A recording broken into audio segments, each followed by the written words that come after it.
about what she has seen in the last 2 years under this administration, Mr. Speaker, she was pissed off, Mr. Speaker, because she said whatever we collected and recorded in the ground, Mr. Speaker, is different from what has been recorded here, Mr. Speaker. That shows, Mr. Speaker, how this county has gone to dogs, Mr. Speaker. Mr. Speaker, for us to save this county, Mr. Speaker, we have to raise up with rise to occasion, Mr. Speaker, and ensure this motion passes, Mr. Speaker. Mr. Speaker, I'm an engineer by profession, Mr. Speaker, and I'm a mathematician, Mr. Speaker.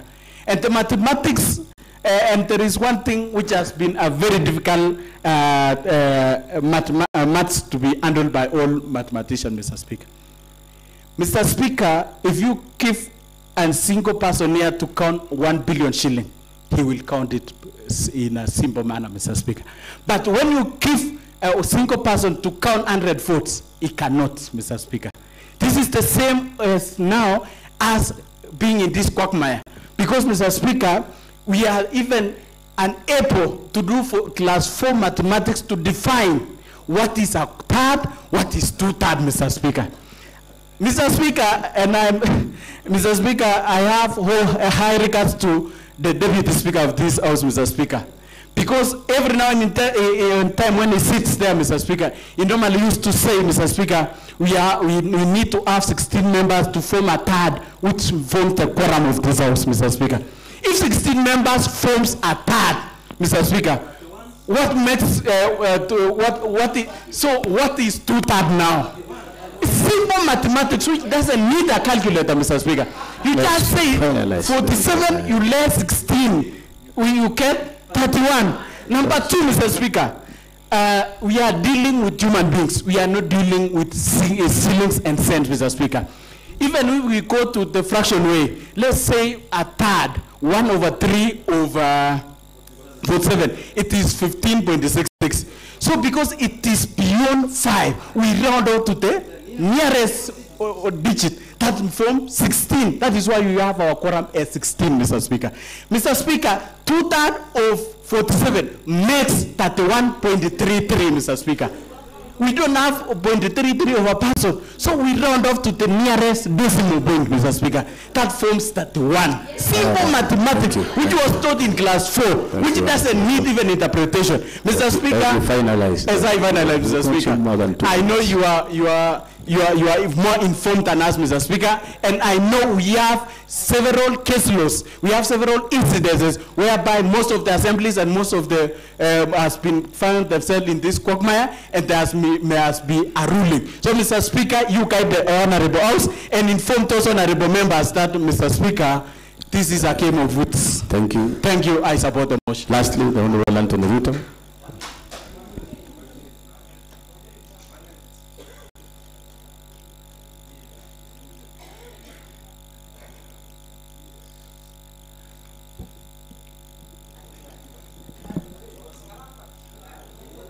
I thank you, Honorable Speaker, sir, for giving me this opportunity so that I may also support this very important motion.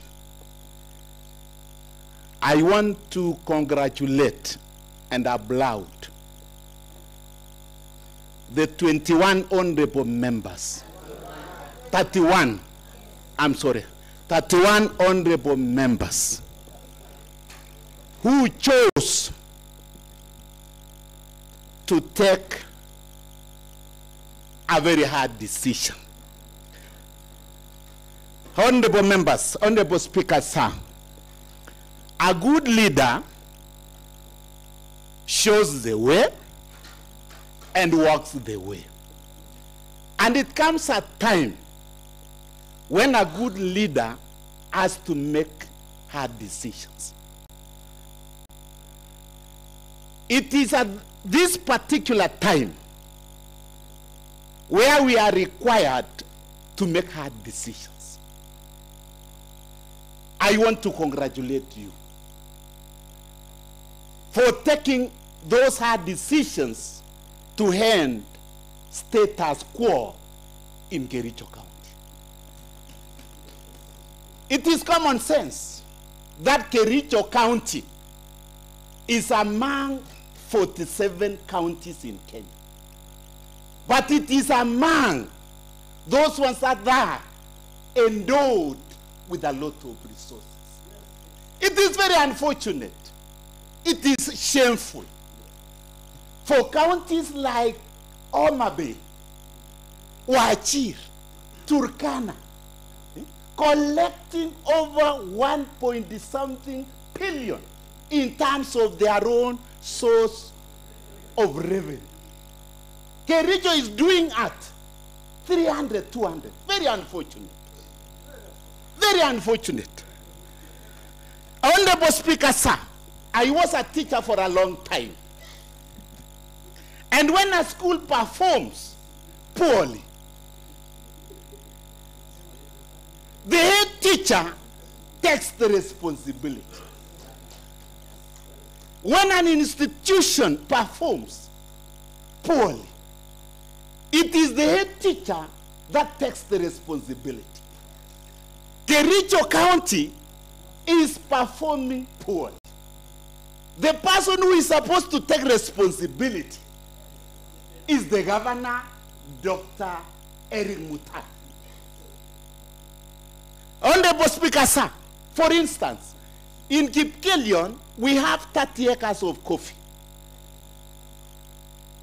Before the inception of the GOV units, it was under Kipkelion Town Council. We used to collect 5 million and above. As we are speaking now, we are not even getting 1 million in that coffee farm. If, in simple mathematics, 1 acre has 30 bushes. 1,000. 30 times 1,000 is 30,000. Averagely, you can be able to get 5 kilos. Let us say 5 per tree. 30,000 times 5. 150 kilos. 150,000 kilos. Multiplied by even 100 shillings per kilo. 15 million. We should be getting 15 million in coffee farm in Kipkelion. But as we are speaking now, we are getting 1 million. That is shameful. So we want to say, Honorable Speaker, sir, without mixing our words, Governor MUTAHI has to take responsibility. So I stand on behalf of the people of Kipkelion that Governor MUTAHI should carry his own cross. And I want to make this one clearly, Honorable Speaker, sir, and loudly. We want our people back there at home to understand that when we don't collect revenue, meaning that we will not be able to carry out programs and projects back there in our wards. For us to be able to carry out projects and programs, we must make sure that we correct this problem of revenue collections once and for all. Thank you, Honorable Speaker, sir. All right, thank you, the Honorable Anthony RUTO. Honorable members, before I call upon the mover to reply, order, honorable members. Before I call upon the mover of the motion to reply, that is the Honorable Kiprotich Rogon, standing order number 78.3, provides that when the Speaker is satisfied that the motion has been adequately debated, of which I am satisfied, the Speaker shall call upon the person who is being removed from office to answer issues raised in the debate, and thereafter call upon the mover of the motion to reply. Honorable members, as you are also aware, that His Excellency the Governor, Dr. Eric MUTAHI, sent his 2 councils, which on record, honorable members, they forego the opportunity to fully defend their client, citing a court order, of which I must state it here and let it be on record that as a speaker, the alleged court order is not before me, and I did not receive it. And therefore, since they are not here to represent the client anymore, I now call upon the mover of the motion, Honorable Kiprotich Rogoni, to make his reply for a period not exceeding 10 minutes. Thank you, Mr. Speaker. Mr. Speaker, I want to thank the members who've contributed to this motion. Mr. Speaker, it's been overwhelming. Had it not been for time, each and every member present here today would have contributed to the motion. Mr. Speaker, members have deliberated on the issue extensively. Mr. Speaker, Standing Order number 74, 4, Mr. Speaker, states that upon the expiry of the 7 days notice, Mr. Speaker, this motion was properly before the House. The governor had an opportunity, pursuant to Article 50 of the Constitution, to defend himself here today. But because, Mr. Speaker, he disguised the whole thing using a court process. And I'm happy, Mr. Speaker, because the members here have stated you cannot injunct a process that has already started. In fact, Mr. Speaker, a member reminded me of an operation, a patient on an operation table, that if, say, the stomach has been opened and a court order comes, does that imply that the doctor will leave the patient on the table to die or continue with the operation? Mr. Speaker, this House, having started the motion on the impeachment of the governor, could not be stopped by any court of law. And by any chance, Mr. Speaker, we gave a notice 7 days ago. The governor had an opportunity to use every other means if he wanted to be heard. Mr. Speaker, the governor is as guilty as charged. Mr. Speaker, I want to point out two issues. One, even the court order that was obtained by Joseph Kogo, Josiah Kogo. You know, Josiah proved before courts that the land belonged to him. The governor disregarded the order and continues to use the land belonging to somebody else as a dump site. In fact, by the court itself ruling on the matter proves that the governor violated Chapter 6 of the Constitution. Mr. Speaker, the case of Ernest Bett being nominated to replace Gideon MUTAHI as a county attorney. Mr. Speaker, again, the courts, in fact, adjudged the governor. And that means the governor is guilty and he ought not to be holding office as we speak. Mr. Speaker, why would you go to court to obtain an order to stop this House,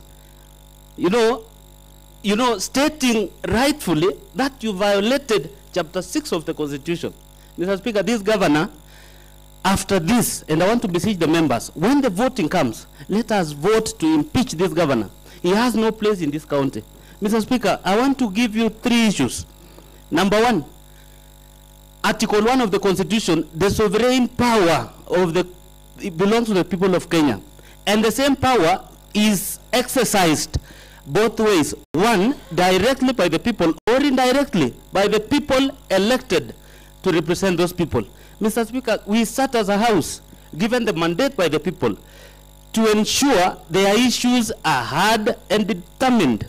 Mr. Speaker, any member who absconded this session today should be, called to order. Such individuals, wherever they are coming from, ought not to be holding those offices. Because one, they had an opportunity to argue their case before this House. But unfortunately, they stayed away.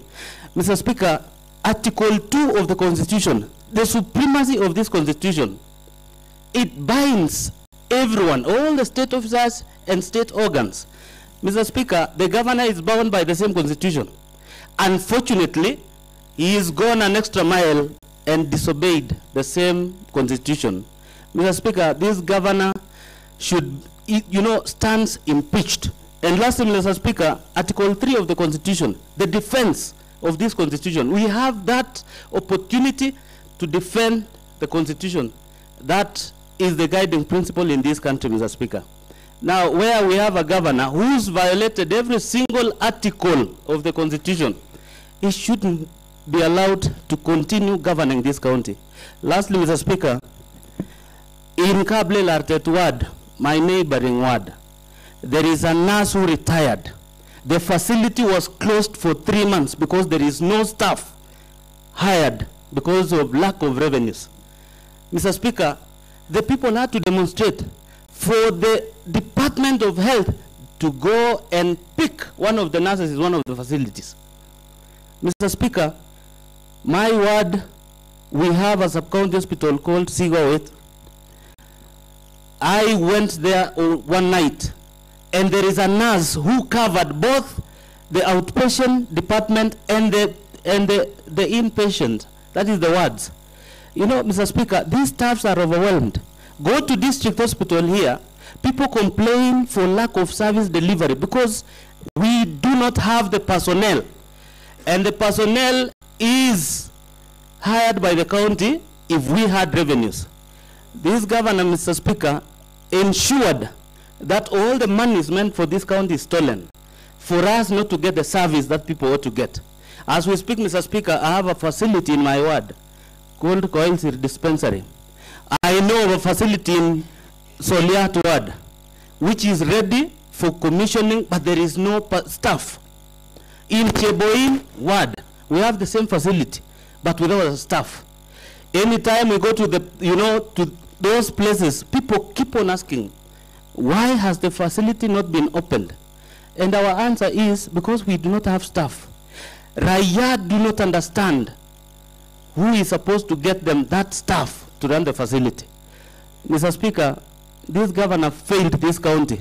This governor, when he came on board, he majored on non-issues and minored on serious issues. Mr. Speaker, I want to implore on this House, let us impeach this governor. He has to get out of this county for us to have this county back on track. For us to have the ECD teachers hired, this governor must go. For us to have our facilities, having the requisite number of personnel to run those facilities, this governor has to go. For us to have the instructors in all our various VTCs getting that proper remuneration, Dr. MUTAHI has to go. Mr. Speaker, I thank you for the opportunity, and I implore on the members, when the voting time comes, let us vote to impeach Dr. MUTAHI. Thank you, Mr. Speaker. All right, thank you, the Honorable Kiprotich Chagon, for replying to the special motion. And honorable members, pass one now to the provisions of Standing Order number 64-2. I shall rise to put the question, which is that the Assembly resolves to impeach the governor under Article 181 of the Constitution, Section 33 of the County Government Act, and Standing Order number 74 of KERICHO County Assembly Standing Orders, on the grounds as moved in the special motion by Honorable Kiprotich Rogon, citing A, gross violation of the Constitution and other laws, B, abuse of office, and 3, gross misconduct as tabled before this House. Will as many as are of that similar opinion say aye? Aye. Will as many as are of that contrary opinion say nay? And the ayes have it. Order, honorable members. Honorable members, this, as you are all aware, and I want to make some ruling. Honorable members of this House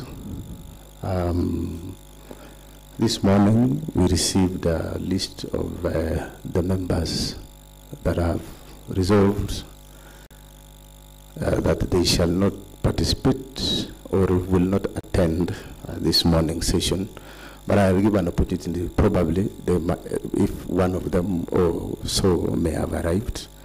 I would like to know. And before then, I would just like to highlight that pursuant to Standing Order number 83, the voting will be done through roll call voting, where honorable members will be called in alphabetical order, and when so called, a member will declare from where he or she sits that either I vote aye, that is yes, or I vote nay, that is no, or I abstain. This is the only way we shall ascertain as to whether the threshold for impeachment in terms of numbers required by Standing Order and County Government Act is met. As the division bell is being run by Sergeant at Arms, I will request the members of the ayes and the nay side to each nominate a teller and forward their names to the clerk at the table. And I now therefore, before then, I'll request also that since we have the 16 members who have signed, I have two lists here, honorable members, 16 members who have appended their signatures against the impeachment, and I have 31 members who have also appended their signatures in support of this impeachment of Dr. Eric K. MUTAHI. And I therefore, if you may take side so that I can get to see clearly as we vote. Do you take those sides? And then, order, honorable members. As you nominate the teller for the ayes side. Who is the nominee for the honorable Eric B? Clerk, you can you note that. And secondly, is the nay side. We have one. I have seen in my left should be the nay side, and there's none. Okay, on my right, sorry, on my right, sorry, on my right is the nay side, and on the left is the aye side. I now order and therefore call upon the Sergeant at Arms to ring the division bell for a period not exceeding 10 minutes. The bell must be rung. Those are procedures. Procedures must be followed. The bell must be rung for a period not exceeding 10 minutes. Honorable members, let me inform you that when the bell is being rung, they thereafter lock the door, and we shall draw the bar after the completion of period not exceeding 10 minutes. And then